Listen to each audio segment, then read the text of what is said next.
Darling Dorks podcast. My name's Amy. I'm joined today by Selena. This is Selena. Carmen. What's up, nerds? And we have a special guest with us today, Jacob. I'm slowly just forcing myself into this group. And of course, tech wizard Tyler in the back. Yep. All right, let's Two get thumbs up. started. So today we are going to be led by Selena. Whoop, whoop. That's who I am. What are we talking about today, Selena? Oh my god, why do I think that's funny? Okay, hold on. Twilight? I'm so sorry. I was like, you know what? Is that what you said? Twiglet. Oh my god, now all I can think of is Piglet, Piglet? as Edward and Sparkly. It's true. That's bad. That Piglet means and Winnie Pooh the Pooh would is be Bella. Bella. But that's the real tea. That's amazing. Anyway, can you just cut that? I don't know why I thought that would be a funny thing. Don't No, shake your that's head at me. actually Okay. pretty good. I Anyway, like it. so we're talking about what? Don't put your cup down. Oh my god. Okay, I'm sorry. At least take a drink before you slam it down. You're you right. just picked it up to slam it down. I'll take it. Scream, Tyler. So I think the first thing we should probably do is like have Carmen explain what Twilight is for. I actually have a The different Gen Carmen Zers? explains things. Oh, what is it? I sure do. I think it's better for the end of the episode, actually. Carmen Yeah. explains I hope vampire it's- pregnancies. Oh my No, god! I'd like to see Yeah, you explain try to explain it. that. Oh my god, that, Explain to us why. How does he still have How does a sperm? regular That's human... yucky. Wait, That's yucky. wait a minute. That is a very big plot point I've never thought about. Because let's If he think about doesn't it. have- should all be No, dead. If he doesn't no, have because- flowing blood, he doesn't have anything biological going What's on. going How out? What's squirting Exactly. out? That is I some wondered that. stale-ass You know what? jizz. I bet like So that baby's I think the tail idea is I think the idea is that like he's the same. So you know how men constantly produce sperm? That means his sperm is he just hasn't jacked it since 1908. No. It's all still in there. He's got an entire lifetime worth of just gross That sperm is so built up, and gross. that's Yeah. how she got pregnant. 'cause Yeah, it's all that's in actually that. That's true. why he stays in her room. It's fucking like a century of blue balls. Yeah. He's Yeah. just barely holding on to his like sensibilities. Okay, you have some more The blood. profound points you Oh, wanted yes. to talk about. So Twilight is famous for being like this like huge phenomenon that encompassed like soccer moms and tweens everywhere. People Oh, were yeah. reading it on the bus. Also Guys were known as reading a it on the cringe bus. fest. Do you guys remember that? Like with the covers off. Oh, the guys yeah. reading it with the covers off. I So think there that was was like more some of an black issue book. with 50 Shades. Oh, think that was it? I think that was the one. I think people Like, guys did that in with high Twilight, school, but though, like- 50 Shades was bad for that. Oh, but high school for sure, yeah. Everyone. Yeah. Like, it was something that kind of took over culture. And it was also famous for being widely criticized as bad and laughable and, like, silly. So I thought what would be interesting is to kind of talk about, one, why Twilight was bad, and two, why we think it's bad. Because I think they're very different things. When we look at media that was made by women and designed for women, I think society has a tendency to reduce it into frivolous and silly and unrealistic and stupid. Oh, yeah. Which, to be fair, it was. Like, the story was not great. There were a lot of problems with Gendered it. writing isn't an excuse to be a shit writer. Yeah. Well, it's Tea. like Harlequin, though, right? Like, Harlequin became a thing specifically targeted at women, but at the same time, I feel like we can't knock women for reading, No. even if it's Reading what? A specifically fantasy of a man who respects you? Like, that's... or maybe doesn't. We don't know what they're Well, into. yeah, Harlequin's exactly. not a good example for But- men who respect you. No, but it's an example of... I Your think the mileage reason... may vary. Yeah, I think the reason like it got so popular is, you know, we talk about the fact that you can kind of self-insert into like Bella's shoes. She doesn't have a lot of characteristics besides the fact that she's the really most clumsy. bland protagonist I think Yeah. I've ever read. You know, but there's also kind of like this Mary Sue phenomenon with her counterpart Edward, where he's really like, what is he? He's like an expert at playing piano. He's super rich. He's the most good-looking boy in school. Well, yeah, he's done everything Yeah. because he's been alive Yeah. for hundreds of years, so he knows all the languages. Yeah, He's if you haven't learned how Mm-hmm. to play piano by then, you're fucked up. And he's been single this Yeah. whole time, That's so the he's had like nothing one but time. instrument that has lasted that entire time too. Yeah. Yeah. Right? So why doesn't Edward play the harpsichord? He Hashtag- probably does. Yeah. That would be a character quirk I'd be behind. Yeah. You know, come on, Bella, I'll play the harpsichord for you. I need to Google what that is. Wow, your khaki skirt looks so sexy. She doesn't even wear skirts. She's like, oh, I wear hoodies and jeans, and I'm really depressed. Because that's what every teenager does, hoodies and jeans. Right? Yeah, and all of them are really especially depressed. when it came out. So when you guys think about why Twilight was so heavily criticized in its era, when it was, in the 2000s era, what do you remember? Well, I think when the books came out, because I feel like books are such an individual thing, people could, like, kind of hide away in the fact, be like, oh, yeah, I've read Twilight. Mm-hmm. And be like, this is just my own little, like, thing that I do. Whereas when the movies came out, it was like, I have to go see this with all of my friends because we've all read it and we're all obsessed. Mm-hmm. Well, I know for my brothers, when it came out, I was reading it, and they said, like, my little brother's biggest issue with it was that the original Bram Stoker's Dracula compared to Twilight, that the fact that the sun, and he went into all these, like, scientific air quotes reasons why the sun, the back lore of vampires, and now suddenly they're sparkly when they go into the sunlight. But let's just remember that women are the originators of horror and also, like, science fiction in general, like Anne Rice. Yeah. Exactly. But but it's interesting, yeah. But I think the whole thing is, like, the traditional vampires, killing the vampire was part of the, like, action, manly sort of, triggers in the story, right? Whereas Twilight, it's about the romance. You don't want them to die in the sun because it's about romance. Exactly. That's the thing, though. For us, it was, but for my brothers, the main issue was that people were like, everything you knew about vampires is wrong, and he was upset that the vampires could drink animal blood and that they got sparkly, and everything that the original vampires had, these ones didn't have. They didn't really care. They just said the story was bad. But I mean, animal blood, that I feel like any vampire in any story would ever have. It was an interesting idea. I've never even thought about animal blood for vampires, so that was, like, a fair thing that she did. But I've always thought it's funny how drinking animal blood was their version of, like, vegetarianism. Yeah. I was like... Yeah. I mean, I don't know. So that's not the reasons I think it was bad, but I just thought it was interesting that, like, I think that's at the time it was, we didn't realize how problematic the material was. Yes. But the films were so poorly done, we couldn't say no to that. Well, and she just, like, the way she was so obsessed with this guy and how much she loved him, that's deeply, like, what every teenager wants, is just to fall madly in love with and to have someone that desirable, intensely fixated on you. Yeah. Oh, God, because he was, like, obsessed with her. Like, from the get-go. Oh my god, though, my favorite scene in the first movie is when she first walks into the classroom, his eyes bug out of his head.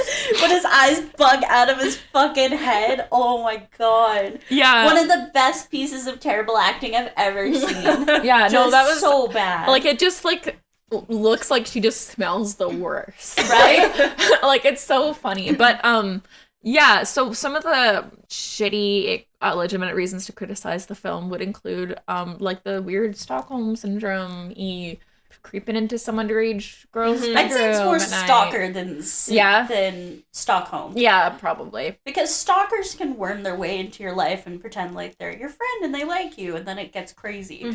Whereas Stockholm's like, I've kidnapped you, because he hasn't really kidnapped her. He's just, like, emotionally manipulating her. Yeah. To an extent.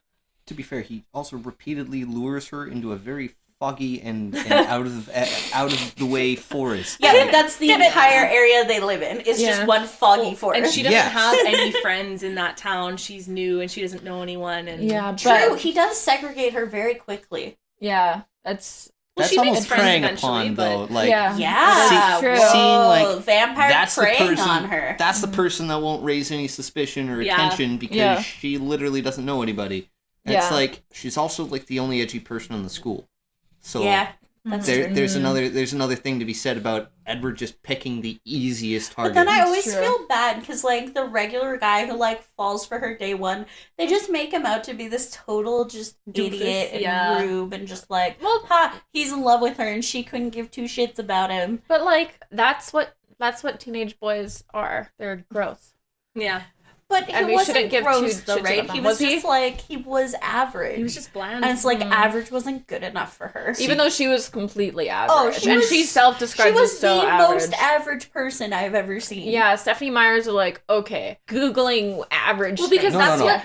Stephanie Meyer deserves an award because she is the first person to correctly document how the friend zone works from a female perspective. But that's true because in high school you always feel like you're the bland person, but you want to stand out. So in this one, she was bland, and then this guy thought she was the whole world, and that's literally what every teenager wants. Yeah, no, for sure. They definitely made the Harlequin Romance into like a consumable for teens and tweens.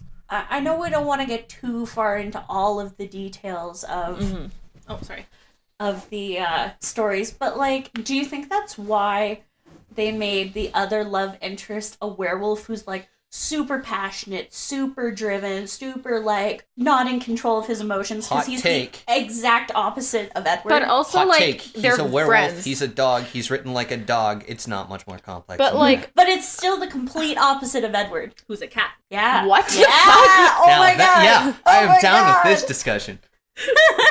Edward's persona is a cat. Yeah, it's like, only touch me when I want you to, and you need to be in my life, but I don't want to like acknowledge you right now. And Bella's the hamster of the situation. I was gonna say mouse, but hamster works. Sorry, we had an original question. I was gonna talk about female sexuality as presented by the books. Oh, okay. So yes, because Bella has big boner. All movies, all books. She says, "Please put it in there, Edward." And I think our normal high school kind of ideas of romance are guys always want sex. Like, there's that kind of, like, idea that guys always want sex and that girls don't. Like, I remember in my sex ed teacher was literally like, guys always want sex. They always want to bone. You have to stay vigilant or they will bone you. Like, do you guys remember that? Holy shit, no, that's not my that was not... Yeah, my get sex you. ed was really watch out for the men. They don't have any self-control. My sex apparently. ed was not like that. But the best part was, did you have to watch the birth video in biology in high school? We watched it, and this guy in my class took his desk, put it super close to the screen, and brought popcorn to class. I was just like, she looks in so much pain, but I am so intrigued. I'm like, what are you? Yeah, what are you? See, mine was just a bunch of nasty-ass slides but he's like the of nicest venereal dude. diseases. Yeah, just like Edward, eh? Yeah, okay. Oh my god. Can Edward contract STDs as a non-living entity? Well, Probably if they're skin transferred, maybe. But the skin would be dead because there's no blood There's nothing flowing. living, yeah. True. We have already So discussed many his questions. undead sperm, you guys. Like, I know. what's off topic here? But is it? Is it really? I don't know. I don't know how that works. Do you think that's why, like, Jacob is maybe a character? Because he's like, I will kiss you, I will fuck you, I will do anything because I really like you. But I'm also, like, totally full of testosterone, and I'm like, let's do this. But he still, like, respects her. He's like, I'm not gonna, like, do this if you don't want to.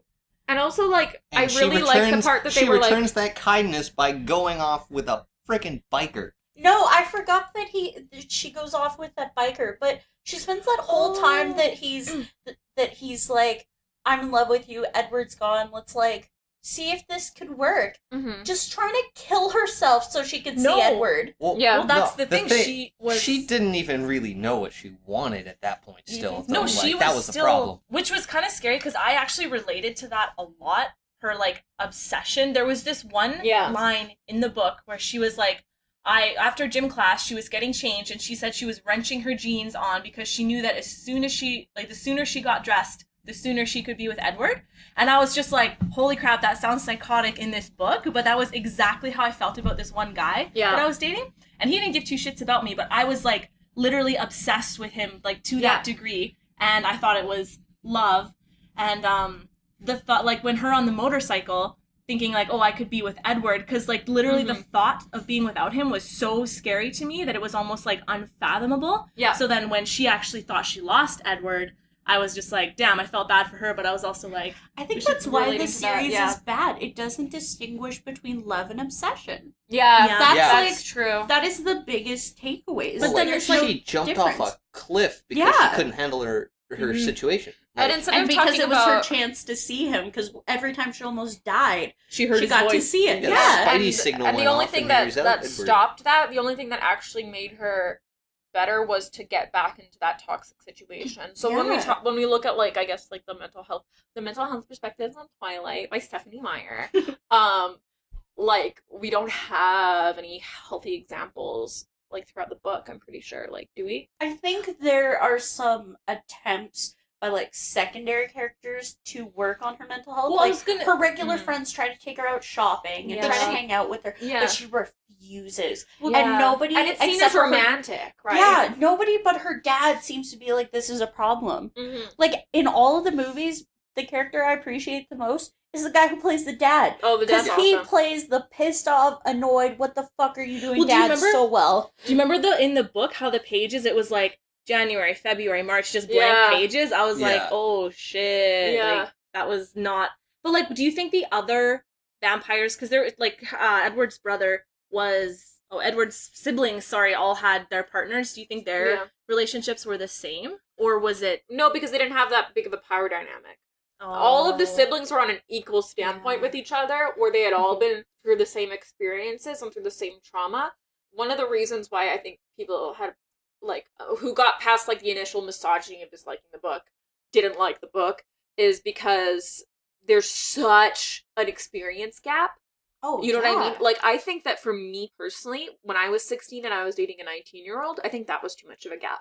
Oh, yeah. To be honest. Like, and it doesn't mean that he was, like, a bad person or, like, whatever. It's just that I think that it was probably too big of an age gap for me at the time. Like, the levels of experience. And Edward's, like, 1,000, right? So. Yeah. And you see that in the way that she interacts with Jacob, like... They're at the same level. Yeah, like, even at the points where they're just friends, like, they interact on a realistic level of, we're the same age, we have similar ideas of things, blah, blah, blah. And then just Edward is completely left field. Well, if you can't make any form of small talk, there's already a problem, because then your only topic for discussion is, I really like you, you really like me, and vague vampire shit. And, like, I want that on a t-shirt. If you take away the fact that Edward's a vampire, all you're really doing is having a very depressing look at a very abusive relationship. Oh yeah, if you took away the supernatural elements, look at this is literally someone who's been convinced that they cannot exist without this one person in the universe who says fuck you and disappears for a good chunk of the series. And it drives her to, like, nearly kill herself, make rash decisions. Okay. So then for our listeners, what do you guys think should have been the line between this unhealthy, like, what would have made it more healthy for them to be together? Maybe if they, like, didn't immediately, maybe if he, like, didn't stalk her. Maybe if he, like, approached her as a human other people being. Without each other. Yeah, or, like, if she was allowed to, like, see her friends. Did you ever notice how, like, she just only interacts with her friends when he's not there? Yeah. Right? Like, it's you know what I mean? Like, she kind of interacts with her friends before she, like, gets together with him, and then when he leaves, and then it's none of her friends know the truth. Yeah. She doesn't consider any of her, like, non-Edward related friends to be, like, close enough that she can trust them with, like, the secrets or whatever. Like, I think that you have to have other people for your relationship to work, or you don't have that perspective. Like, to play devil's advocate, I feel like it was easier for him to do that because they weren't really friends. She'd only known them for a couple months. It's not like they were super... It's not like he segregated her from her best friends of, like, 15 years. Exactly. Distance already did that. Segregated her from all human contact. From any relationships, that could have been built. And so then you have someone who's lying to your parents. You have someone who's lying to your friends about the dangerous situation. Because it's... Obviously, it was dangerous because of the whole, like, murder vampire viewer things, and they're like, ooh, we love murder and we love eating people. You just sounded like the most adorable Muppet, by the way. Thanks. Why That's my side job. That Edward's siblings didn't realize, like, that this was unhealthy? Why do you think they didn't go, this is weird and fetishy? Yeah. And she was 16. Rosalind, whatever her name was. Yeah. When Bella got pregnant, she's like, guys, this is not okay. And throughout the series, she was trying to, like, chase her away and be terrible to her because she didn't want her to go through the same thing. Yeah. She actually had the best intentions of all the vampire characters. Yeah, but she's like, get away from us. She was the only one trying to protect the baby. Yeah, once the baby showed up. But when Bella first started coming around, she was super bitchy to her because she didn't want her to become a vampire. Well, I think, like, what happened to her is she was, like, she raped and killed by her her fiance, yeah. I believe. Yeah. And she was like, that still isn't worth it to like live in this perpetual state of existence where you have to like kill to sustain yourself. Yeah. And, like, oh yeah. You know, but yeah, I think what Jacob said earlier is still really interesting. Like talking about taking away the supernatural elements of Twilight. How did that look from like, you know, Jenny Craig down the street watching it on like Bella and Edward. At that point, you know, there's can you imagine? There's this quiet girl who shows up to class, doesn't really make herself known socially, and then she just finds this other guy who's fairly cagey and quiet. Sure, he's attractive, and they just kind of go off. I don't even think they care. Yeah, that's fair. But it is we have seen that it's a big topic of gossip because he's so weird. It's kind of like, what is it about? But he's attractive, so he's not the weirdo. He's the aloof hot guy. He's a weirdo, but it's acceptable because he's so hot. attractive. Honestly, I don't think Bella got picked on enough for the realism of that story. Like, if you think about it, like, for someone who's as bland and neutral of a character as Bella is, like, everyone wants to be everyone her was friend. Okay. Again, because she being was in that relationship, there was no jealousy. There was no like arc of someone in her like school life screwing with her life. It was only the vampires versus the werewolves thing. Yeah, that's true. It was like as soon as she became part of the supernatural world, regular life gone. And it didn't matter. It was like, and you kind of heard that from herself. Like she was like, I don't care about going to university. I don't care about any of these friends. Fuck my mom. Fuck my dad. I'm gonna go. Fuck this vampire. Well, and you could tell that she still wanted some form of like regular life to be in there though. Like she's living this fantasy, but she was also like, if you look at the whole like end of the year dance sequence, like they still went to a high school function. She's still That's true. She's still trying somewhat to be normal, even if she doesn't want to make the commitment of having more than one interpersonal relationship in her life. Okay, I'm gonna make a controversial thing. And this is all of our opinions. I don't want this to be, like, judgmental of religion or anything like that. But do you think a lot of this is allegories between, like, regular life, quote-unquote, and being a Mormon? Because we know Stephanie Meyer is a practicing Mormon. Definitely. That's in the chastity of it. And also the immediacy of it. Based on... and, like, the supernatural people are her immediate focus and family, which could be... seen as like the Mormon church. Well, because it's very like close, like that community is very interwoven. Oh yeah. And I feel like there is a lot of pressure to get married immediately and have like those quote unquote shotgun weddings and like commit to someone with that much force very early on. Like that's kind of like a staple. So do you think maybe it's a bit of a fantasy of her playing out, you know, oh, well, what if I would have had a partner who was like, hey, let's not get married right away. Let's not do these things. And she's like, no, I want to do these things. Yeah. It's like, whoa. Yeah. What if it's the flip side, where her normal mundane life is the allegory for her Mormon faith, as you would put it, and the idea of being with these people with more freedom and more ability for things and just total lack of social construct, that life looks so appealing that she could be writing out an escapist fantasy. Ooh, I like that. Yeah, I'm sure it is an escapist fantasy to some level because she's writing about how is it all of us that are not Mormons have connected to that story? Yeah. I think that, honestly, as a teenage girl, I really liked that Edward didn't want to get into her pants, to be fair. Yeah? Okay. I was, like, feeling safe about that and, like, comfortable with it because I was like, sure, she gets a big boner about it, but it, like, kind of made me feel... like, not all men would come and, like, try to, like... because at least he, like... finger blast me in the parking lot, you know? Yeah, like, he liked her, and he didn't want her for But isn't that also playing into the idea that women aren't sexual people? Yeah. Because there are tons of teenage girls who are sexual people, want to be in sexual relationships, and there's no problem with I think it was, to kind of clarify my experience, as a teenager, kind of being in a society that tells us that men always want sex and women always don't want sex. It allowed me to kind of twist that viewpoint for the man without having to leave my own comfort zone as a woman. Oh yeah. Does that make sense? Yeah. I'm not saying that that's healthy or anything that makes sense or that's good. I'm just kind of trying to like explain why. But that was one good, might be, you know. I feel like the book just villainizes her sexuality though. Because she's like, I really want to have a sexual relationship with you, and he's like, no, it's not okay. Yeah. And it's like shaming her for feeling that way. And it's like, he even said, he's like, this is because this is how it was done in my day. And she's like, well, since we're living in my day, like, can't we do it my way? And he's like, no, we have to get married. And she's like, all right. Guess we gotta get married. Yeah. Well, wasn't another stipulation she also had to become a vampire first? Because he thought he would, like, really did not kill want that. her. Yeah. No, it was she wanted to become a vampire, but he wouldn't make her a vampire until they got married. Mm-hmm. So the basic, I'm not going to take your virginity till we're married sort of allegory. Now, I forget, did she actually get pregnant pre-vampire? Yeah. Okay, so I have that correct. Yeah, because having the baby is what puts her to the point she basically dies, so he turns her into a vampire. Right. So it literally took her having to die. Because her baby basically beat the crap out of her from the inside. Because it's a freaking vampire baby inside her that's going to eat its way out. Mm-hmm. What do you think that whole thing was about? Like, what's the point? Like, what's the purpose of having a vampire baby? It's pro-life. It's even though this baby might kill you, you have a responsibility to the baby. You made this choice to, take care of this baby, even if it's going to kill you. And then it ends up killing her, but it's okay. She's got the fail-safe to be a vampire. You know what's actually and really Plan interesting? B really wants to bone down on that baby. And the fact that, like, well said. The fact that, like, Edward wanting to, like, rip out the fetus is seen as so evil.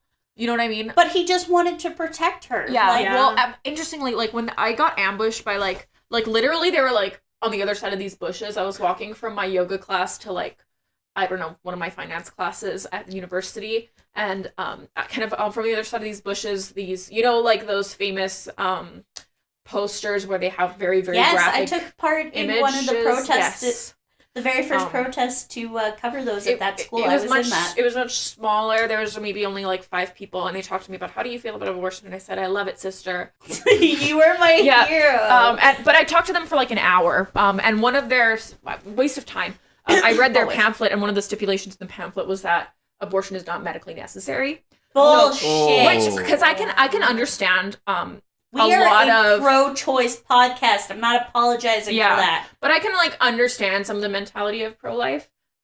What I can't understand is pushing your beliefs on someone else and, like, making a choice for other people. That's why I hate proselytizing and missionaries. I think it's a terrible concept. But pro-life I think the idea... pro-life, it's pro-birth, because at that point you're devaluing both lives involved. And they don't care about what happens with the baby after it's born. They don't. Exactly.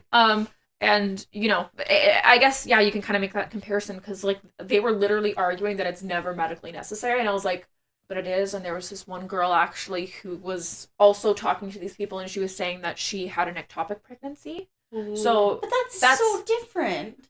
But, like, it's still a pregnancy. She had a pregnancy, but, like, for those of you who don't know, that's when it's in the fallopian tubes. And so it literally endangers the life of the mother and the fetus. Oh, yeah. Like, you can't, like her doctor said, you have no choice. A baby can't survive in a fallopian tube, and it'll kill the mother. Like, straight up, right? And they were basically telling her that was wrong to her face. And, like, do you know what I mean? Yeah. Like, the empathy is so restricted. Yeah. But it's interesting that I can now see a pro-life message in Twilight. Yeah, I've never thought about that. I haven't thought about that either. I was kind of like, why the fuck did they make a baby? That's creepy. I was like, how? That was my biggest question was how. So I never really got past that into, why? Like, the message. It hit a point in the story where the baby became more of a plot point than an entity, because there was a large portion of that book that was basically just devoted to Bella is useless because she's in her pregnancy and it's ripping her apart, and we're going to constantly remind you of that throughout every event that's happening during the story.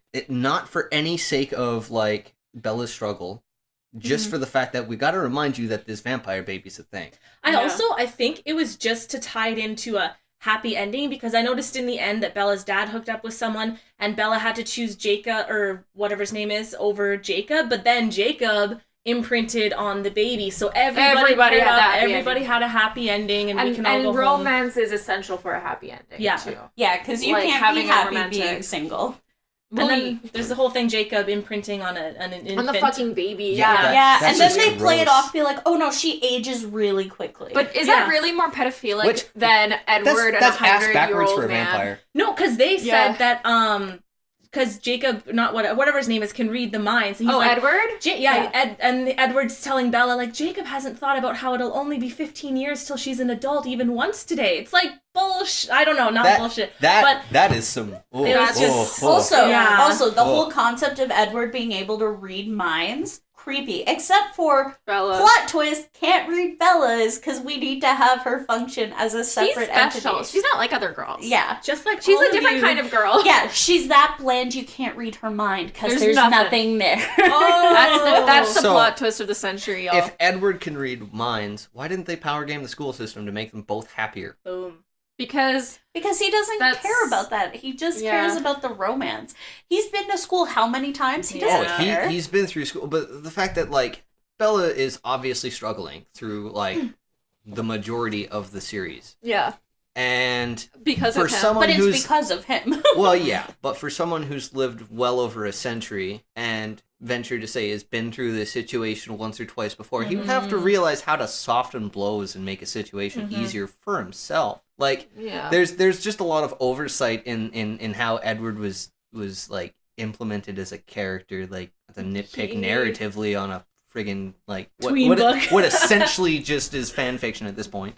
But no, I just think that, like, there's too many parallels that can be drawn just based on lack of detail.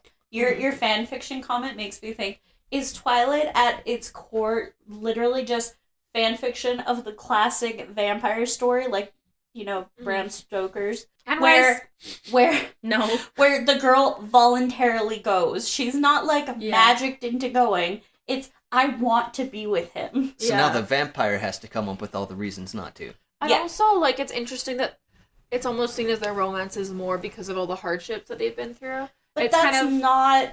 I mean, lots of relationships go through hardship, but hardship shouldn't make a relationship. Well, and keep saying romance. What romance is there? Yeah. There's a lot of... We say that in quotation marks. There's a lot of, like, I would say the closest to romance is, like, necking and cuddling. That's the closest they get to in a healthy form. Because, like, if you look at when Bella first outs him as a vampire, he is using that as fucking leverage. Like, that power, like, what am I? Like, that is putting a person on a pedestal below you and getting them to acknowledge that. Which is sickening behavior. And you can't even say, like, oh, they're teenagers, they're new to this, because he's a century old. So there's no outs for him being scumbag. And it's really easy, honestly, to, as a young person who's been in love, it's really easy to, like, overlook things because you don't have the experience yet. So I don't know about you guys if you've had experiences when you were a lot younger, but, like, it's easy to kind of overlook people's flaws. That's for this kind of, like, legendary that's love. My whole feelings about the whole series. Is I sold into it when I read the books, saw the movies when I was slightly older, and went, whoa, these are problematic. And now I'm just like, okay, all of it's problematic. We've learned a good lesson. Let's not go back to that. To take a 180 shift as we're getting close to the end here, what do you think about the potential for the fact that vampires are in the Vatican being an allegory for ancient old Catholicism preying on children? Oh my god, we talked about that in Sabrina. Oh my god. It's weird and creepy, and it's a thinking point. And it really is. Like, the thing about that Catholicism, that's one of the reasons my mom, like, stopped one of many reasons that my mom stopped practicing, like, organized religion, particularly Catholicism, why she was disenchanted with it. I know that for a lot of Catholics, it's something they can look over. That's the same with the Mormon scandal. I don't know if you guys heard. There was a Mormon, so he was an actual believer who had been abused as a child because they have a practice where the bishop will take a kid alone in a room and talk about, like, how many times they've masturbated, like, anything vaguely sexual, what their thoughts are. It's just a really good environment for someone who's a predator to go into. Because it's very easy to exploit the power there, right? So he was trying to make a change where parents have to accompany the kids in the room. That was the change, and he got excommunicated by the Church of Latter-day Saints. That's because that's you know really bad. Yeah, but no kid is going to want to talk about how much they masturbate in front of their parents. But it doesn't matter. It's protecting them. It's nothing to do with embarrassment. It's to do with protection. Right? Because and for the kid, it's out of fear. Like at this point, you'd be instilled in your religion to the point where, like, you don't want to screw up. You don't want to lie. You don't want to lie to the one guy who's supposed to be helping, even if he's locking you in a room and forcing you to talk about sex. Especially, like, how young are these poor kids, too? I think that they're, like, old enough to, like, have some experience. I think it's, like, maybe 10. I'm not an expert on that, but it's but still like a harvesting ground for predators to put themselves in a position of power where I am God. I am the representative of God. I am here with you, a young child, in a room alone, telling you what is holy and what is unholy. That is very much like Edward. Yeah. Yes. Yeah, and I was going to say at this point, because, like, if things go south, Edward could just move on. Yeah. Like, he has no he real attachment to this situation. Or maybe it's how, like, the religion at the Vatican, like, preys on maybe the general population. Is that too much of a stretch? How they always bring people in? You mean the vampires at the Vatican? What did I say? Religion. Oops, I meant vampires, my bad. Well, the religious vampires. Were they religious at the Vatican? No, they were just their hideout. Oh, shoot, sorry, I don't know what I'm talking about. Never mind. But, cool. no, I think to, like, just round that off, I think Edward, in general, is just, like, the embodiment of power fantasy, like the reverse, like it's not the person reading the story being in the position of power. It's a very submissive tale about being indecisive. Oh yeah, completely. And I mean, know that submissiveness is something that's perpetuated by the Mormon Church for women, or just patriarchy. Yeah, exactly. Yeah. Thanks, patriarchy. There's nothing wrong with being a sub or a bottom. Just disclaimer. Thanks, Selena. But I think our takeaway is basically Twilight is problematic. I won't judge somebody if they enjoy it if they can look at it with a critical mind. Yeah. Because it's fair, you can separate yourself from something that's problematic. But as long as you're not like, oh no, this is normal. No. Yeah. As long as long as we keep learning how to search for kind of pro-abuse storylines, we're gonna get better and like talk to our kids. Hey, this is why this is unhealthy. Also, learn to criticize things for their actual own worth and their own value, rather than kind of sum it up in something that is frivolous or just for girls or not impactful, because I'm sure that story was very impactful for a lot of negative reasons. So yes, Stephanie Meyer can suck my undead wiener. Well, before that, we should do our Carmen Explains Things. Oh, yes. Shoot, I forgot about that. Okay. You want to do our lovely theme song, Selena? Oh, okay. Carmen explains things. Carmen explains things. Talking about Twilight, and we're gonna explain it. Yeah. Okay. Do I get negative time to prepare this time? Or? No, I'm gonna give it to you. What I want you to do. So, okay. Carmen explains things. Imagine you are Bella. Okay. Oh. I'm way too colorful to be Bella. You have such a great personality. You're the Bella of the story. You're the protagonist. Okay. Oh, yeah. Okay? I could do that. I could be the protagonist. Yeah. Your explains things is in a minute. I want you to explain whether you would pick Edward or Jacob. Oh! All right? And your time starts now. So I am Bella. I just can't imagine being that bland. But for me, myself, between Edward and Jacob, Edward's got the money, he's got the looks, he's got the motorbike, but I am a sucker for long hair, I'm a sucker for dark eyes, and the dude that played Jacob in the movies was fine. Yeah. Crap, what was his name? I can't even remember. Taylor Lautner. Stacked. Oh, he was so good. So, like, I have a really, really hard time putting myself in Bella's shoes to figure out, like, objectively what I would pick. So me, myself, there's no question, I would 100% team Jacob. I would pick Jacob. I'd be all over that. Yeah. And that's my... 100%. Because he's stacked? Surface level. Any other reason? That's it. Oh, that's he's nice. He's probably pretty nice as well. he's nice. Does he live forever, too? No. Oh, sweet. There you go. Boom, we can die together. And that was romance. Carmen Explains. Boom. If you can die together, you can live together.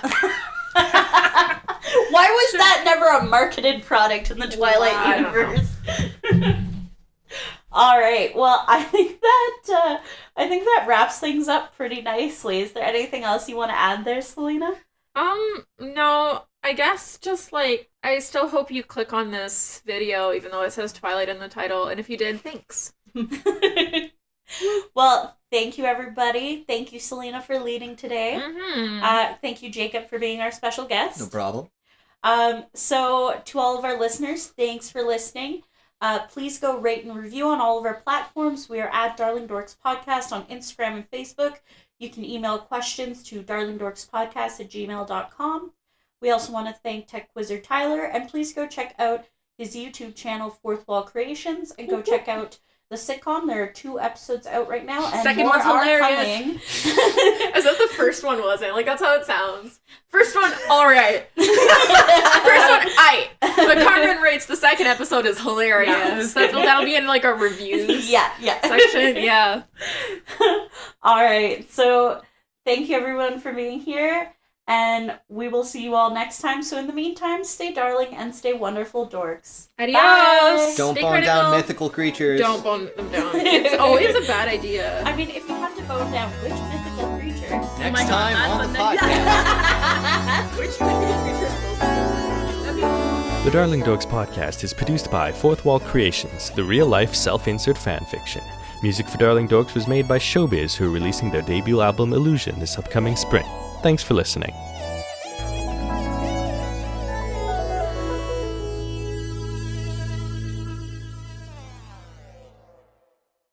And now, a Darling bonus question. Which mythical creature should you bone down? We really The need bone to explore dragon. this. But which guys. one is the most... Yeah, like something like hardcore, like a dragon. Like boning a dragon. What about like a centaur? Ah, no! No! God damn it, girl. You seen how big a horse's dick is? No! Hey, to be fair, have you is seen what a giant How do you get up dragon's... there? How do you like, get with- up there? What? The horse is all the way up there. How We're are you talking gonna... how are you centaurs gonna- versus dragons. Like, come on. Yeah, you're gonna Think fuck about a dragon. my position in here. Donkey I got nothing to work with. Donkey fucked a If dragon. Donkey can do it, Donkey is an animal. Donkey also is the has a one- horse penis. Oh, Oh, no. And the dragon was the female, so that's Yeah. what really matters. Yeah, dragon's vagina was like as big as this room. I think I was Donkey high didn't school. have to do much. You just have to dive in As that long cave. as you get it in there, it works, right? Yeah, Donkey just Yeah, walked isn't in, that- had some fun, and left. It's like I can really find the clip. I would pick like He's like, I can't even reach it. Anyway, so that'll be a good fade out for you, Tyler. I don't know how I'm gonna work that fade out.